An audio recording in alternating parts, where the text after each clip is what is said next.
and welcome. This is my review, a long-awaited review of one of my helmets. It's a Shoei.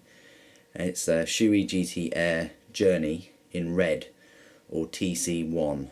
It'll set you back about £480. It's probably about $600. I don't know, something like that. I'll go through all the technical specification. I think it was Shoei's first full-face helmet with an internal sun visor. They made a big deal about that. They say it's a high-spec sports touring helmet with an internal retractable sun visor, AIM outer shell in 3 sizes, multi-density shock-absorbing EPS liner, emergency cheek pad removal system, which is excellent, integrated rear spoiler for aerodynamic performance, extensive ventilation with high degree of cooling, flush intake and exhaust venting for less turbulence, removable 3D contoured interior pads, quick dry plush interior fabric, steel buckle type fastening strap, a clear Shoei CNS1 visor supplied with a pin lock insert, and a breath guard and chin curtain. It's intercom ready, it's ECE 2205 approved, ACU gold approved, and it comes with a 5-year Shoei warranty. So that's all the kind of gumph really about the helmet. It's a nice helmet, very quiet too, quieter than my BMW, but my BMW does have some issues around the top for the sealing of the visor itself. It's kind of easy to open. It's only one hand though. It makes sense that it would be on the left too, seeing as you obviously be using your right hand to accelerate. I like the fact that it's got pin lock, which means you could wear it in the winter and it's going to be quiet and going to keep your head warm as well in the winter too. It's got this removable nose guard thing. If you want to have that on, that's kind of useful if you don't want anything hitting your nose or your mouth as you're going along, like insects or stones or metal, whatever. That's quite a useful thing to have. You do feel a bit more claustrophobic with it on, and your helmet does heat up a little bit more. Where your breath goes, there's a load of holes there anyway, so it's not too much of an issue. I do like these screws. They're really nice, like metallic kind of colour. Anyway, I'm getting sidetracked already. It's got your venting, so it's got your front chin vent there. It's got your vent at the top. You pull it back. Everything you pull back. So you pull back, and then the air goes in, and the rear one, you pull back and it's open already, but you push it away from you to close it. So that's your venting system. I haven't had much use of it in the heat yet, because I did get this last year, but it was September time that I got the helmet, so I haven't had it in June or July weather. So I'm really looking forward to wearing the helmet and finding out how it manages in the real heat. If you see a cable in there, it's because I've been lazy and I haven't set up my microphone as well as I should have done yet. You can see the little microphone there. That's where I've found the best place for it to go. It doesn't interfere. You don't really feel it either when you've got the helmet on. So that's the visor, the vents, which work quite well, and then the retractable sun visor. It's in an okay position. I would have preferred it down here, but I can see why they've done it up to the side. You just pull it kind of away from you, and then it drops down.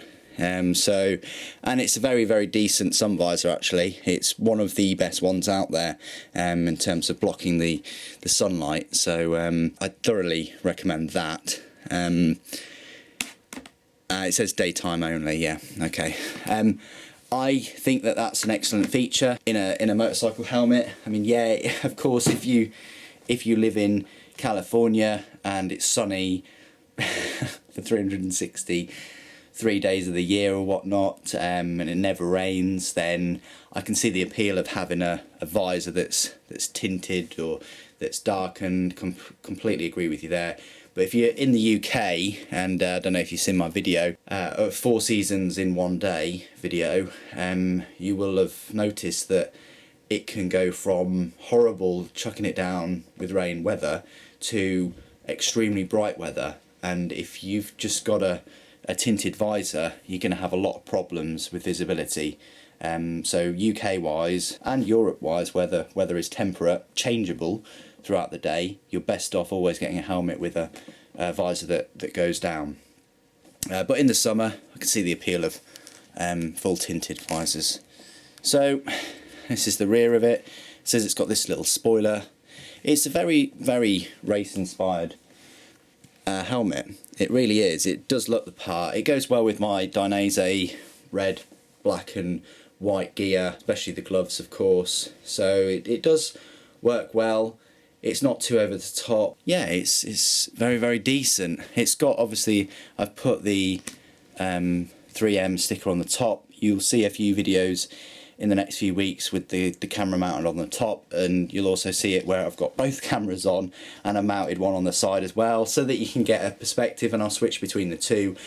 In a way, you could really just put the camera on the top, turn the lens around and have it facing rear, and then have the one on the chin as your main motovlogging.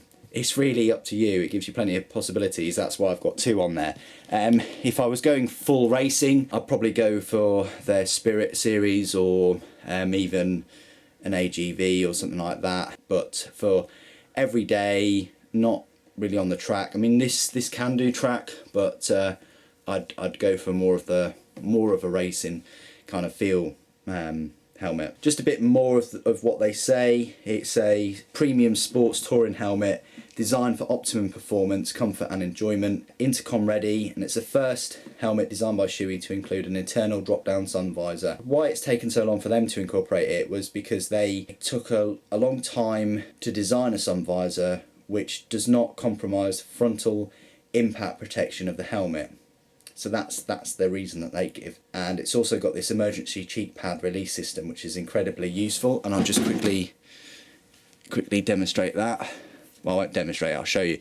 So this is the rear of it. If you're riding in cold weather, I still would get like a balaclava or a windstopper, because that chin flap area is alright. I mean, it does its job, but I wouldn't rely on it too much to block all of the noise and things like that, but it does do a very good job, and the opening is quite small for you to squeeze your head in, quite tight. It is tight inside as well. It's a medium, and the normal fastening system, but this is the emergency system here. Pull your finger under there and you pull that, and it removes the entire cheek pad without having to take the helmet off, which is incredibly useful in God forbid emergency situations. They've got the decent ventilation system in the GT Air. It uses the Venturi style system of airflow, which pulls cool air into the helmet, and it's got the 4 inlet vents and 6 exhaust vents. All the internal panels are removable and washable. They've got the stainless steel buckle and all the rest of it. Obviously with one of these helmets it's a Shoei, so you get your 5-year warranty. If you have any problems, you just see a Shoei rep. Is it worth the money? Pretty much. It's the best you can get almost, in terms of like sport touring. If you're going for sport, yes, you do get the carbon fibre helmets and things. Hope you found this review useful. It's an excellent helmet, and the sun visor is fantastic. It's been a long time coming, but thanks for watching. Take care.